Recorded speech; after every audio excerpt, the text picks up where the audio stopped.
There is an assumption that young people are disengaged from politics and from civic life, but everything that I see points to the opposite. I think that young people are really engaged in civic life, and they have interests in making the world a better place.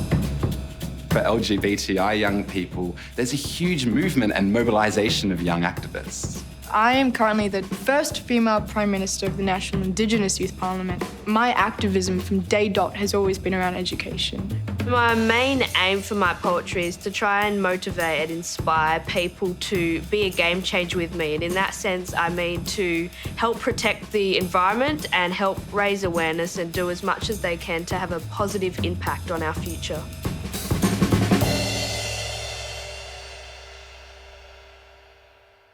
Youthquake is a youthful way to think about what are the challenges and issues that face young people today.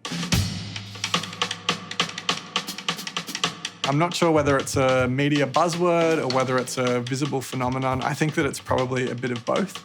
I think young people like to think they're very involved in politics, and I think we see that through social media, but that's often slacktivism. It's not traditional means of engagement in politics. I work at Parliament House, and in terms of young MPs, I think the youngest one is in their late 20s, but it's definitely a room dominated by, I guess, older men in their 50s and 60s. It's really no surprise, I think, that a lot of young people today are put off formal electoral politics. Research is finding that young people often feel, the system, the formal political system, is not representative of their views or the things they want to see in the world, and is not particularly functioning in a way that's respectful, perhaps. Monash 18 is a youth organisation for LGBTI young people. We're about creating social inclusion for particularly LGBTI youth who are under the age of 18. For majority of LGBTI young people, they have to be an activist for their own identity.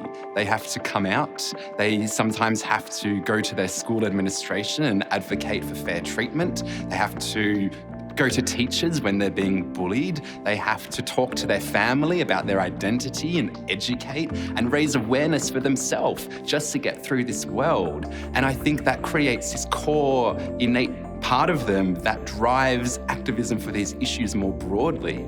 So particularly for LGBTI young people, there's a huge movement and mobilisation of young activists. When I was studying at Monash University, I had a lot of opportunities to get involved in the community, and I recognised that I had some pretty unique skills. Studying communications and design, I could take an idea and communicate it visually for other people. For many people think of activists as carrying placards, marching in a protest and rallying, and yes, that's a big part of it, but people don't realize that activists are all about. We need the thinkers, we need the doers, we need the writers, we need the artists, because at the end of the day, activists exist to create that narrative or the mindset of the public.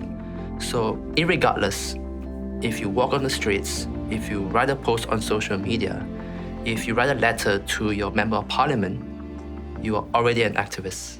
There is clearly a communication revolution going on. There is no doubt about that. So you've got technology revolution, digital revolution, communications revolution, and some very smart people behind this. Young people, all of them, who are very adept at using all of these tools. In the lead up to the marriage postal survey, about 66,000 young people in Australia actually registered to vote. So this is really exciting actually, because in the past there has been a challenge to get especially 18-year-olds on the roll as soon as they turn 18. Last year really changed that actually. Social media is one area where politicians are actually engaging with younger Australians. Now, whether this swings any votes, the jury's still out on that, but especially in marginal seats, this is really starting to be a key sort of difference between winning and losing. I've been studying social media for about 10 years. The main platforms being used for activism, Twitter is probably quite a popular one for raising awareness and for sharing news and building those kind of political networks. But I think even an everyday application like Facebook is used quite a lot for mobilising groups or for organising events or for messaging. So different platforms serve very different functions and speak to different audiences. We are a generation which is most connected than ever before. This is through technology, this is through social media. And if we see the things that are happening around the world today, many of it are indeed initiated by youths. So youths definitely play a big part in this whole picture because youths have the fire, have the motivation to actually make things happen. Well, I was really struck by the Florida shootings. I just thought it was so extraordinary that the students themselves marshalled their forces within 24 hours of that shooting. And they weren't referring to some how to campaign handbook. They used social media to the max. You know, they really understood the power of the emotional turmoil that was occurring in the US in those days following the shooting.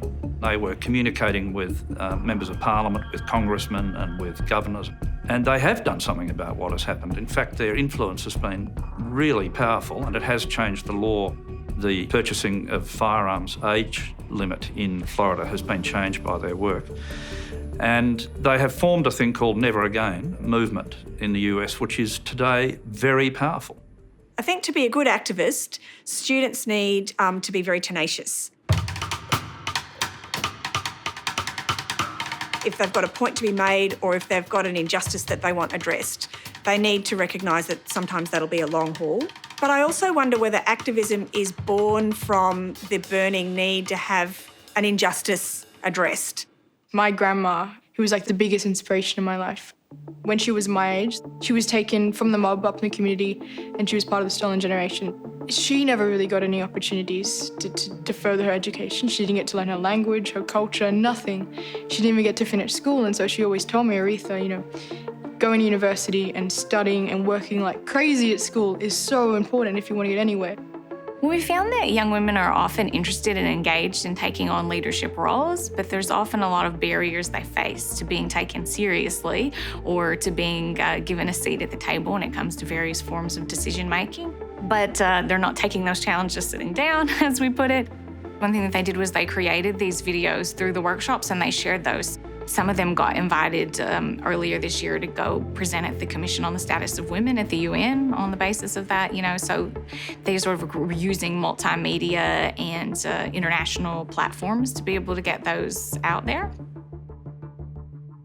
I think they will vote next time, and especially when it comes to the upcoming federal election, because there are a lot of issues that they see as facing them. I mean, young people in lots of ways have inherited a pretty dud deal, I suppose, when it comes to things like climate change and housing affordability and unemployment. There's a lot of inaction around many of these big issues in politics in Australia at the moment, so they will want to change that.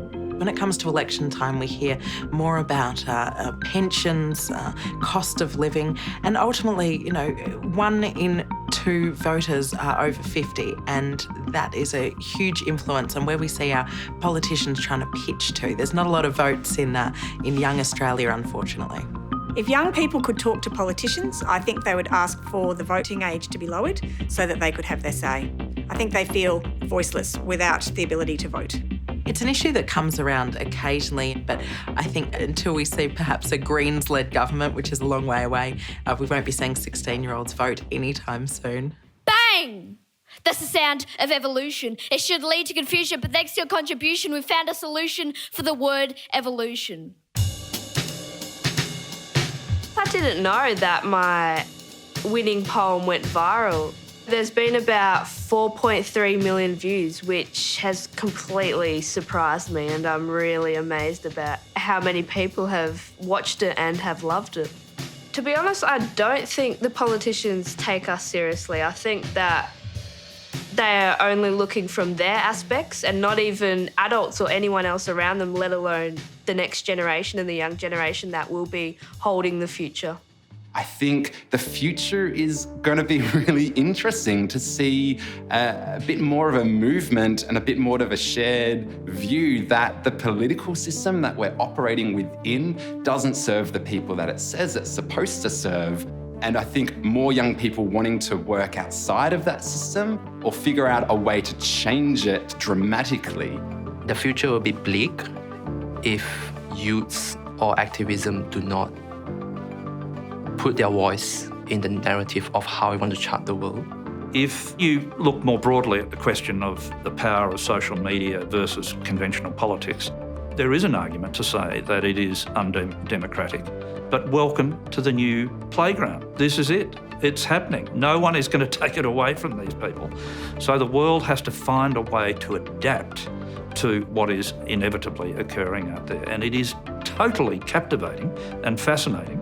And it's for people of my generation to get their arms around this and understand it.